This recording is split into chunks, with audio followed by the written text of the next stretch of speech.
diffusion libre et collaborative de l'enseignement psychiatrique pendant ces 20 prochaines minutes.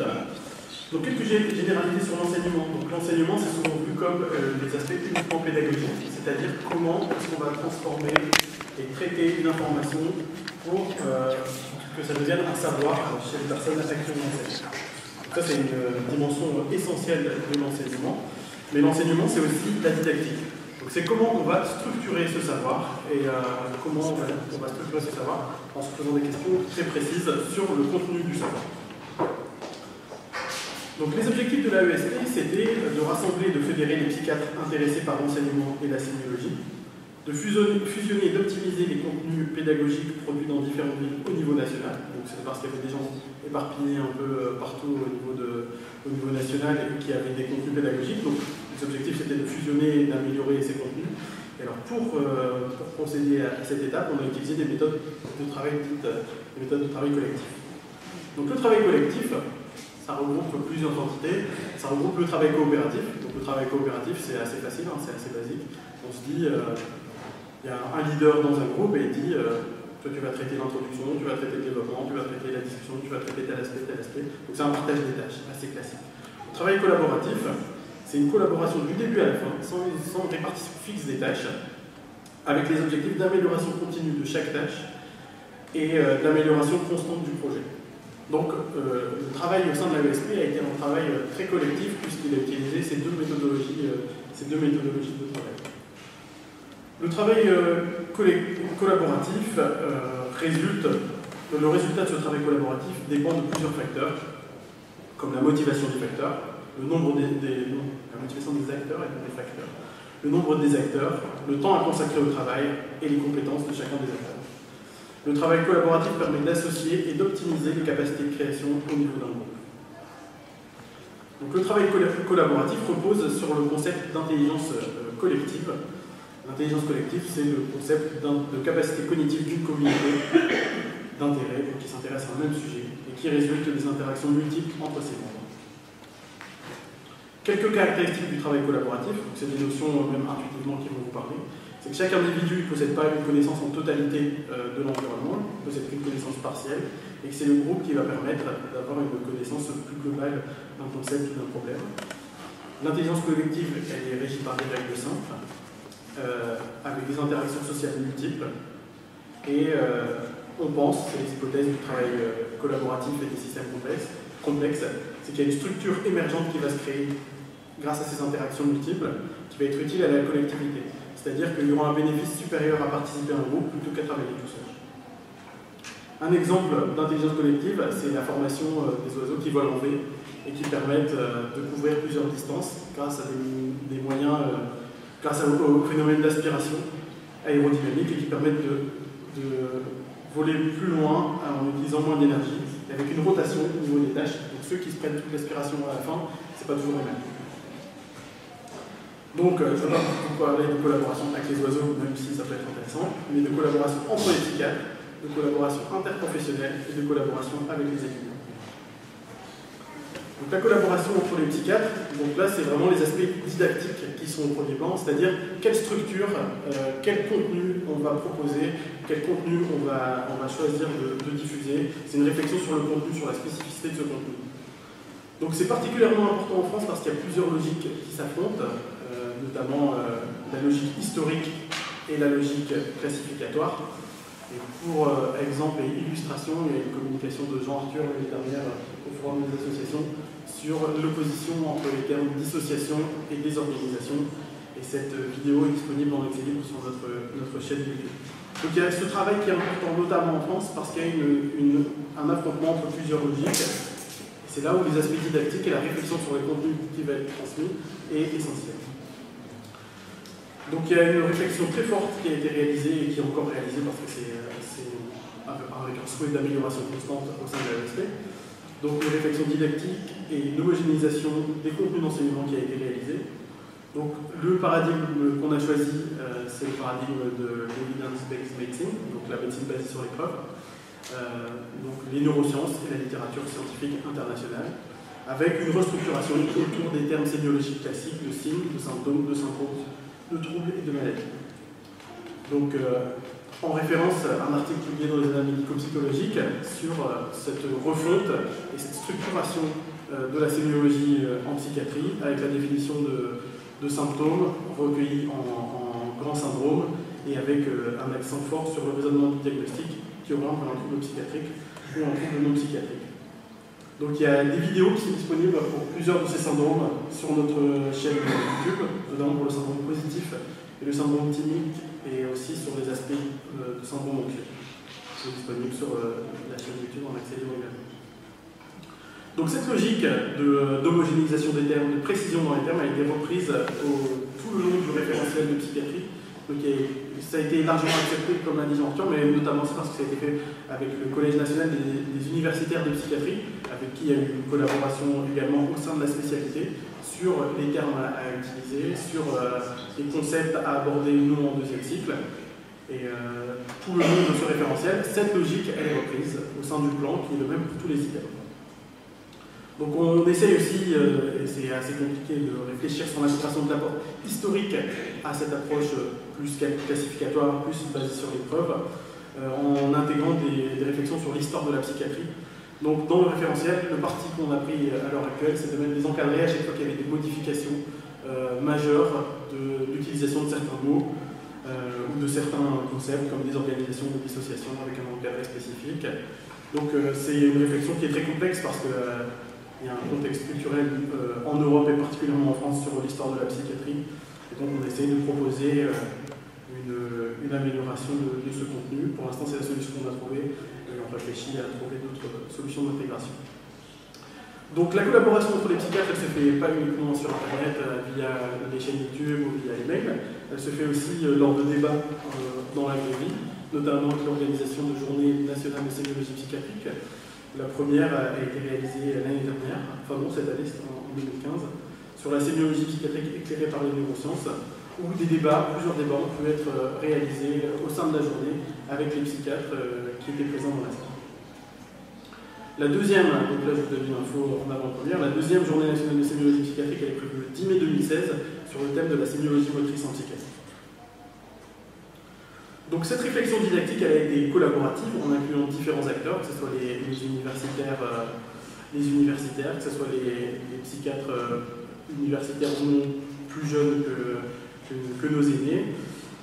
Et au sein de notre spécialité, des débats ont pu être réalisés en vrai, notamment au sein de la GNSP, mais aussi tous nos contenus proposent un retour, proposent un recontact de la part de gens qui veulent nous aider à améliorer les contenus et à corriger, à modifier ou à proposer des commentaires. Donc on pense aussi que cette simplification, parce qu'il y a un effort de simplification qui a été réalisé, cette simplification, cette homogénéisation et cette clarification de la sémiologie psychiatrique et de cette clinique psychiatrique permet également une collaboration interprofessionnelle donc avec les médecins d'autres spécialités, mais aussi interprofessionnelle avec d'autres professions médicales ou paramédicales. Donc on pense que l'utilisation d'une terminologie et d'une logique commune permet de simplifier et d'homogénéiser et de clarifier la façon dont on présente les choses, la façon dont on explique les maladies. Un exemple qui, à notre sens, permet une meilleure collaboration interprofessionnelle et une meilleure collaboration avec les autres spécialités, c'est une réintégration dans le vocabulaire de la médecine, notamment à travers l'utilisation de cette dichotomie qui est un peu désuète de troubles organiques versus troubles psychiatriques, organiques ou somatiques. Et donc, on pense qu'en se plaçant comme les autres spécialités et en décrivant les autres étiologies comme les autres spécialités, on n'a pas besoin de se mettre en dehors du champ de la médecine en disant c'est organique ou c'est pas organique. Parce qu'on pense que les maladies psychiatriques elles sont liées au fonctionnement du cerveau. Et donc, le cerveau étant un organe, on ne devrait pas se mettre en dehors de ce champ de la médecine. Et on pense que cette abolition de la dichotomie faciliterait la communication avec les autres spécialités médicales. Donc il y a également un travail qui a été réalisé par rapport à ça, avec des arguments pour dire que les troubles psychiatriques sont autant organiques que les autres, ce qui permet de les replacer dans le champ de la médecine de façon générale, et donc de mieux collaborer, de mieux discuter avec les autres praticiens ou avec les autres collègues, sans se mettre en dehors de cette pratique médicale. Donc cette logique aussi d'abolition de la dichotomie psychiatrie versus le reste du monde a été utilisée dans le référentiel de psychiatrie, où le terme somatique ou organique a été banni au profit d'une précision plus importante. C'est-à-dire quand il y a une étiologie endocrinologique qui peut être envisageable en trouble, autant écrire étiologie endocrinologique plutôt que étiologie organique, ce qui est un peu un fourre-tout. Et donc on propose que si c'est trop long de lister toutes les étiologies, on puisse parler d'étiologie non psychiatrique et pas de faire cette dichotomie entre organique et psychiatrique. Donc on pense, et c'est une discussion qu'on a pu avoir avec Jean-Arthur et d'autres personnes au sein de l'association, que cette meilleure diffusion de l'enseignement au sein des autres spécialités et de la collaboration interprofessionnelle permet des avantages aussi cliniques en parlant et en discutant avec des termes communs et un raisonnement plus commun aux autres spécialités médicales dans le cadre de la psychiatrie de liaison, où Jean-Arthur me disait quand il était appelé en psychiatrie de liaison, régulièrement c'était pour avoir un avis et une interprétation plutôt psychodynamique d'une situation, et avec parfois l'oubli de notre spécificité qui est très sémiologique, très clinique, et de classement des troubles, des syndromes, des symptômes et des maladies. Donc cette homogénéisation et cette clarification a aussi permis de travailler avec d'autres professionnels de santé, les ambulanciers, ça a déjà été fait, les infirmiers peut-être dans un futur proche. Donc les ambulanciers, par le biais de l'Association des ambulanciers de France, où on a eu un échange collaboratif autour de la révision des fiches qu'ils utilisaient pour les ambulanciers. Donc c'est disponible dans l'accès libre sur Internet. Pour un travail sur l'homogénéisation des termes et une relecture attentive de ces fiches qui a été réalisée au sein de l'association. Et ça a été une collaboration qui a été très intéressante avec des fiches qui sont pas mal diffusées au niveau national. Donc la collaboration avec les étudiants, c'est aussi un des aspects phares des aspects collaboratifs du travail collaboratif, parce que c'est les utilisateurs aussi qui permettent de donner un retour et de collaborer par le biais de leurs commentaires, leurs erreurs et leurs modifications. Et donc on propose, donc les utilisateurs sont là majoritairement, mais pas que, les étudiants en médecine, les étudiants en école d'infirmier ou autre profession paramédicale. Donc on propose, à chaque fois qu'on diffuse un contenu, un moyen d'avoir un retour, d'avoir un commentaire, pour signaler les erreurs, pour signaler des choses qui ne sont pas claires, pour essayer d'améliorer de façon constante le contenu. Donc on a aussi une sollicitation par mail qui marche très bien via notre site internet, où on peut avoir des retours par mail très facilement. Donc un exemple, c'est le dictionnaire de sémiologie psychiatrique, donc c'est un lexique des troubles, des mots qui sont utilisés en psychiatrie, qui ne sont peut-être pas toujours intuitifs, surtout quand on commence. Et c'est sous forme d'une web application avec la mention précise que n'hésitez pas à nous faire part de vos remarques ou de vos propositions d'optimisation. Là c'était un petit peu artisanal parce que c'est une web application qui marche très bien, hein, mais il n'y a pas d'emplacement défini pour ces retours, mais on incite à faire des retours par mail et avec l'idée de faire une application plus complète l'année prochaine. Donc la collaboration avec les étudiants, elle se fait aussi via le projet CIDES qui a été présenté par Jean-Arthur en introduction. Le référentiel de psychiatrie a été entièrement créé dans le wiki CIDES, donc c'est la version wiki du CIDES. Donc c'est le premier référentiel qui a été rentré dans cette base, avec la possibilité, qui va se développer, d'inscrire des commentaires, de faire des retours, ou de préciser des choses qui ne sont pas claires, ou de poser des questions directement via l'interface CIDES. Donc voilà le référentiel, Jean-Arthur l'a montré en introduction, qui a été entré dans la base CIDES. Un exemple d'item, classification des troubles mentaux, où en fait, vous voyez les liens hypertextes qui sont en bleu à droite, où on peut naviguer dans l'item comme on veut. Et l'objectif, c'est qu'il y ait une amélioration constante via les questions et les retours des utilisateurs par la personne qui a écrit, ou le groupe de personnes qui a écrit l'item, qui valide ou non, qui clarifie ou non certains points, ou en tout cas qui répondent aux personnes.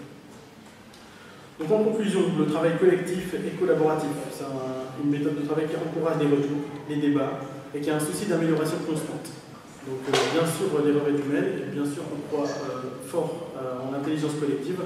Donc s'il y a des retours, au contraire peut-être d'autres disciplines ou d'autres champs, où on va se dire, ah ben, ils ont fait une erreur, nous on vous demande de nous signaler nos erreurs et d'améliorer constamment nos contenus, parce qu'on pense que c'est comme ça que ça va marcher au mieux. Tous nos documents sont diffusés de façon libre, gratuitement sur notre site, via notre chaîne YouTube, tout est en accès libre. Donc on peut se demander quelle audience pour ce contenu. Donc dans la vraie vie, lors des JNSP, il y avait plus de 200 participants pour la première édition. Donc ça a été un succès, on a été très contents de cette journée, avec plusieurs débats qui ont été très intéressants par des personnes qui venaient un peu partout en France, mais aussi du monde francophone, où il y avait des Suisses et des Belges qui ont pu participer au débat, c'était très enrichissant. Et alors, quelle audience pour nos outils en ligne? Donc, on a un site internet qui est très joli, je trouve. Et en 2015, il y a eu plus de 30 000 sessions, plus de 20 000 utilisateurs, plus de 70 000 pages vues. Le référentiel a été téléchargé plus de 20 000 fois. Il y a eu plus de 9 000 exemplaires vendus en version papier.